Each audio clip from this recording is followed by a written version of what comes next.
Hello বন্ধুরা, welcome to my channel. আমি অমৃত। দা ওডিসি cinema দেখবো বলে অনেক দিনের প্ল্যান ছিল, কিন্তু ওডিসি সিনেমাটি আমি হলে বসে দেখিনি। এর পেছনে কিছু কারণ আছে, যার মধ্যে অন্যতম কারণ হলো আমাদের দেশে 1 নাম্বার তো আইম্যাক্স থিয়েটার নাই। 2 নাম্বার বিষয় হচ্ছে আমার এখান থেকে যে রাজশাহী হল আছে সেখানে যাওয়া আসা করতে প্রায় 2 ঘন্টা সময় লাগে। উপরন্তু সারা বিশ্বে একসাথে এই সিনেমা মুক্তি দেওয়া হলো, আমাদের রাজশাহী হলে সেই সিনেমা প্রায় 7 দিন পরে এসেছে। তো সবকিছু মিলিয়ে আমি ভাবলাম যে যেহেতু আইম্যাক্স নাই, সে কারণে অর্থ, পরিশ্রম এবং সময় এই তিনটাই যেহেতু অনেক বেশি ব্যয় হচ্ছে, তাহলে সিনেমাটি আমার হলে বসে দেখার কোনো দরকার নেই। ঠিক একই কেস ঘটেছে স্পাইডারম্যানের ক্ষেত্রে। আপনারা যারা সিনেমা নিয়ে একটু ঘাটাঘাটি করেন তারা অনেকেই বিভিন্ন ফেসবুক পেজে অনেকেই দেখে থাকবেন যে সারা বিশ্বে সবার আগে স্পাইডারম্যান মুক্তি দিচ্ছে বাংলাদেশে। আসলে বাস্তবতা হলো ভিন্ন। আমি বেশ কয়েকদিন ধরে গ্র্যান্ড রিভিউ সিনেপ্লেক্সের পেজ ফলো করছি এবং তারা আপডেট দিয়েছে যে স্পাইডারম্যান 1 সপ্তাহ পরে ওডিসির মতো আসবে। তো যেহেতু মার্ভেলের সিনেমা, এই কারণে 1 সপ্তাহ স্পয়লার বিহীন থাকা খুবই কষ্টকর বিষয়। এই কারণে আমি ভাবছি যে এই সিনেমাটাও আমি হলে গিয়ে দেখতে পারবো না। তাতে আমার বাল ছেঁড়া গেল।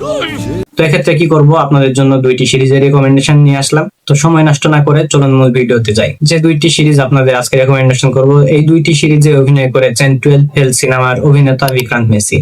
তো প্রথমে যে সিরিজটিকে রেখেছি এর নাম হচ্ছে মুসাফির ক্যাফে। এই সিরিজটি পার্সোনালি আমার বেশ ভালো লেগেছে, কারণ এই সিরিজটি পুরোপুরি রিয়েলিস্টিক একটি সিরিজ, যেখানে আনসান কোনো ড্রামা নেই, আননেসেসারি কোনো ভিলেনও নেই, ইভেন জোর করে হ্যাপি এন্ডিং দেখানোর চেষ্টা করা হয়নি। এই সিরিজে আপনি পাবেন কিছু মানুষ, তাদের সিদ্ধান্ত এবং তাদের সিদ্ধান্তের মূল্যায়ন। এই সিরিজটি আমাদের আরো কিছু শিখিয়ে যায়, যেমন ভালোবাসা যদি মানুষের স্বপ্ন কেড়ে নেয় তাহলে সেই ভালোবাসার কোনো মূল্য নেই, সেটা হচ্ছে অসম্পূর্ণ ভালোবাসা। আবার স্বপ্নের কারণে যদি ভালোবাসা হারিয়ে যায় তাহলে সেই স্বপ্নের মূল্যই বা মানুষের কাছে কি। আপনারা যারা রোমান্টিক সিরিজ দেখতে পছন্দ করেন, এই সিরিজটি তাদের মাস্ট ওয়াচ হিসেবে রেকমেন্ডেশন করছি। আর এই সিরিজটির আইএমডিবি রেটিং হচ্ছে এভারেজ 7.3 এবং পার্সোনাল রেটিং দিতে গেলে এই সিরিজটিকে আমি দেব 8/10। 2 নম্বরের যে সিরিজটিকে রেখেছি এর নাম প্রীতম এন্ড পেদ্রো। আপনারা যারা মুন্না ভাই এমবিবিএস এই সিনেমাটি দেখেছেন তারা সিনেমা শেষে দেখেছেন মুন্না ভাইয়ের যে চেলা থাকে চিরকুট, অর্থাৎ আরশাদ ওয়াসি, সে বিয়ে করে নেয় এবং তার একটি ছেলে হয়। এই ছেলেটি মূলত ছিল 3 ইডিয়টস, মুন্না ভাই এমবিবিএস এদের পরিচালক রাজকুমার হিরানির ছেলে। আরশাদ ওয়াসি ও তার ছেলে অর্থাৎ রাজকুমার হিরানির ছেলে, এরা দুজন মিলে একটি সিরিজে অভিনয় করেছে যার নাম হচ্ছে প্রীতম এন্ড পেদ্রো।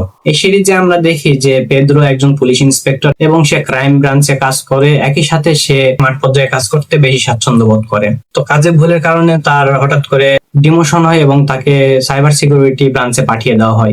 পেদ্রো হলো এমন একজন ব্যক্তি যে কিবোর্ডে টাইপ করতে গেলেও না বিশ্বাস উঠে যায়। এই অবস্থায় সে কিভাবে এই সমস্যার সমাধান করে এবং এই সমস্যার সমাধান করতে করতে সে যুক্ত হয়ে যায় প্রীতমের সাথে। এবার প্রীতম ও পেদ্রো মিলে কিভাবে বিভিন্ন জটিল কেস সমাধান করে তা জানতে হলে আপনাদের এই সিরিজ থেকে ফেলতে হবে। এই সিরিজটির এভারেজ আইএমডিবি রেটিং হচ্ছে 8.2 এবং পার্সোনাল রেটিং যদি আমি দিতে চাই তাহলে আমি দেবো একে 8/10। বাকি আপনারা কারা কারা এই সিরিজগুলো দেখেছেন এবং কেমন লেগেছে অবশ্যই নিচে কমেন্ট করে জানাবেন। আর আপনারা যারা যে প্ল্যাটফর্ম থেকে আমরা এই ভিডিওটি দেখছেন অবশ্যই আমাকে সাবস্ক্রাইব করবেন, ফলো করবেন এবং শেয়ার করার চেষ্টা করবেন। আজকের মতো এখানে বিদায় নিচ্ছি, দেখা হচ্ছে পরবর্তী কোনো ভিডিওতে। ততদিন পর্যন্ত ভালো থাকবেন, সুস্থ থাকবেন, বাই।